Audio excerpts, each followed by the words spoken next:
Hey everyone, welcome to the reading of my essay, The Metaphysical Case for Love. Now in this video, I'll only be reading the introduction because the whole essay is 15,000 words long.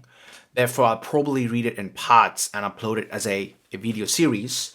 But today, we're going to start off with the introduction. Here goes. The Metaphysical Case for Love. Love has to be rescued from the love industrial complex. The following is the third of my tripartite essay series on love, why it matters and the dire need for love's reinvention. I'll leave the links for part 1 and 2 in the description down below, and this is the most philosophically dense piece in the series, so brace yourself. Our culture endlessly speaks of dating, yet rarely of love. Partly the reason is the death of sincerity and our overall apathy towards life, expected in a culture void of metaphysical foundations. Most of us live innocuously, as the saying goes. We approach life by not touching it with a 10-foot pole. Ours is a time of nomadism, where cosmic couch surfers seldom do we commit to anything or anyone, be it a political struggle, one's family, or a passionate romance. We'd prefer quote-unquote my freedom over being bothered by the messiness of an engaged and all-consuming life. But as Marxists understood, the freedom we speak of is a pseudo-freedom to sell our labor, succumb to the demands of the market economy and be a consumer. That is, the freedom to be a slave to capitalism. Footnote. Consumerism acts by creating false needs in us, the subjects. They aren't genuine needs that satisfy us but are imposed by our society or life world. When you succumb to ideological demands and strive to fulfill these needs, you realize they are unfulfillable. Nonetheless, you will keep desiring more, consequently losing your freedom. For more context, read Chapter 1 of Herbert Marcuse's One-Dimensional Man. And watch this video by Julian Dimitrios explaining Zizek's theory of Coca-Cola, which I'll link down below. End footnote. Love also is difficult to speak of because it only makes sense in retrospect. Doesn't Soren Kierkegaard's best-known saying, "Life can only be understood backwards, but it must be lived forwards," apply the most to love?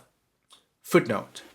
The original quote from Kierkegaard's journals, "It is really true what philosophy tells us, that life must be understood backwards.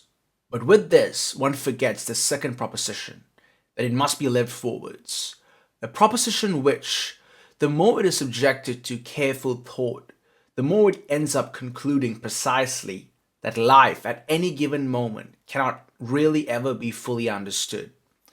Exactly because there is no single moment where time stops completely in order for me to take position to do this, going backwards."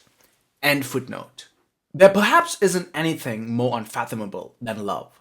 Falling in love is a bizarre experience because it always hits you by surprise. Thus, it's aptly called a fall in English or tomber amoureux in French. You may be casually dating someone for a while and suddenly you realize you're in love. And afterwards, you attempt to rationalize and retrospectively give meaning to your fall. Yet the point of love is that despite it appearing to be predestined, the fall always comes first. It's fully contingent and unplanned. Therefore, within Eros, romance has no technical strategy. The secret of love is that there is no secret. Such is why Slavoj Žižek says the modern dating approach is flawed. Start quote. "The problem with online dating is that it automatically involves an aspect of self-commodification or self-manipulation. When you date online, you must present yourself in a certain way, putting forward certain qualities. You focus on your idea of how other people should perceive you. But that's not how love functions, even at a very simple level. The English term is endearing foibles, an elementary ingredient in love. You cannot ever fall in love with the perfect person. There must be some tiny, small, disturbing element, and it is only through noticing this element that you can say, but in spite of that perfection, I love him or her." End quote. So, self-help books, dating, and relationship coaches are useless in attempting to make romance a tactical game, epitomized in the self-commodification done by users of dating apps.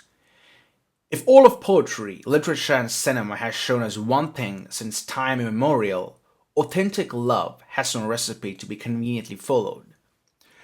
Does this mean speaking of love is futile? No, because as Peter Rollins writes with a twist on the famous Wittgensteinian proposition, footnote, Ludwig Wittgenstein wrote, "What we cannot speak about, we must pass over in silence." End footnote. But Peter Rollins writes, that which we cannot speak of is the one thing about whom and to whom we must never stop speaking. Love, not unlike God, is inexhaustible. Therefore, it ought to be spoken of for eternity. Now more than ever, philosophers, poets, artists must tackle the subject of love. It shouldn't be left to be exploited by capitalism and violated by its actors of the love industrial complex. Dating coaches and apps, pop psychology and self-help books, relationship podcasts, pickup artists, etc. Now more than ever, philosophers, poets, artists must tackle the subject of love. It shouldn't be left to be exploited by capitalism and violated by its actors of the love industrial complex, e.g., dating coaches and apps, pop psychology and self-help books, relationship podcasts, pickup artists, etc. Albert Camus famously wrote, "There is but one truly serious philosophical problem, and that is suicide.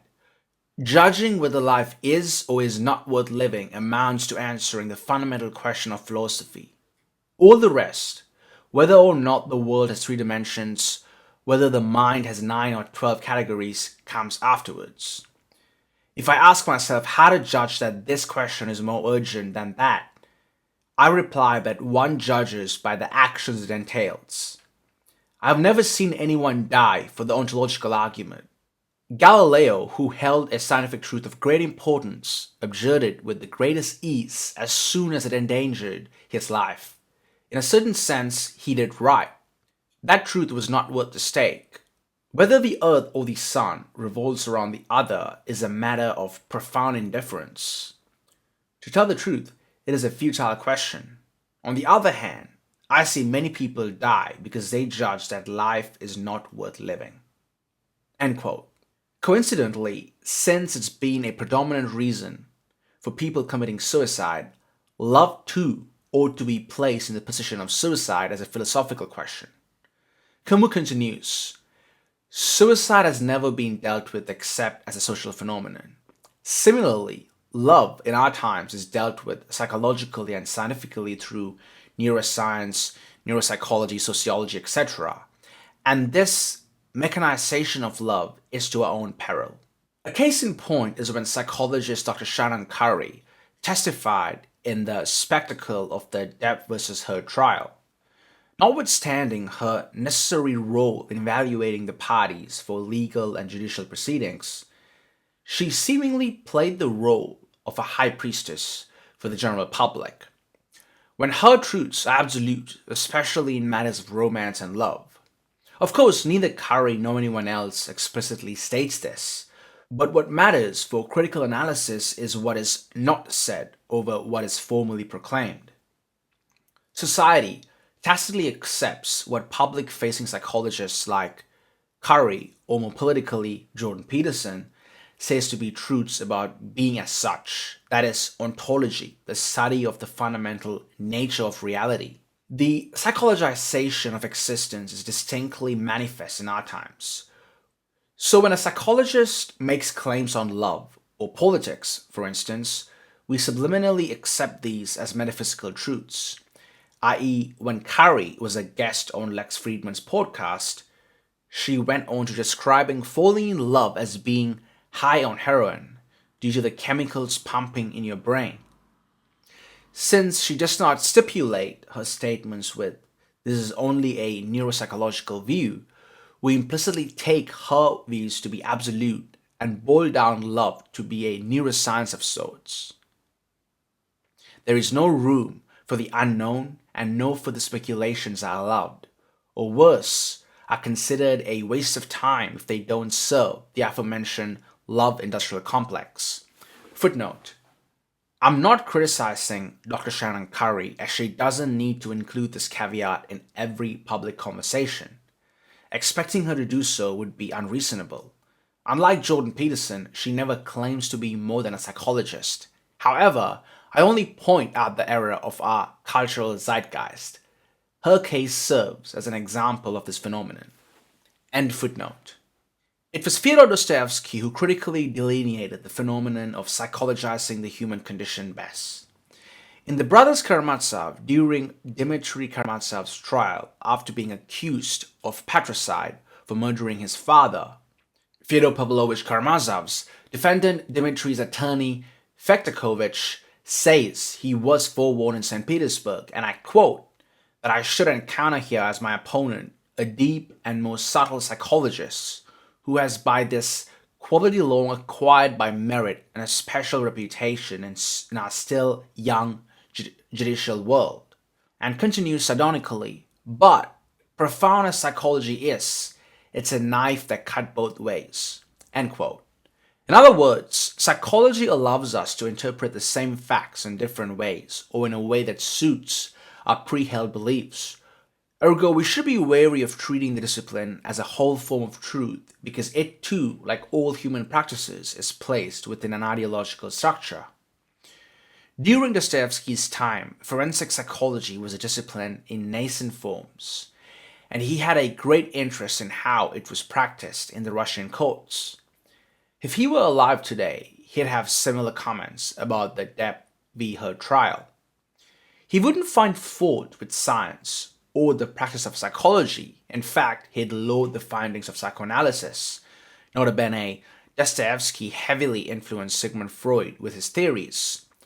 Yet he would be critical of ego psychology, today's prevalent form practiced in the Western world. And being the romantic Dostoevsky is, he'd find the desire to reduce the human condition to an essence within the bounds of any academic discipline asinine. The point being is, yes, love is a psychological phenomenon, but it is that and much more. To love in all its beauty and terror is the epitome of human existence. So if there's one thing philosophy needs to tackle, it's what love entails. All the rest, whether or not artificial general intelligence is possible, whether capitalism or socialism is the viable system for our times, comes afterwards. What is love is a question worth asking till the end of time.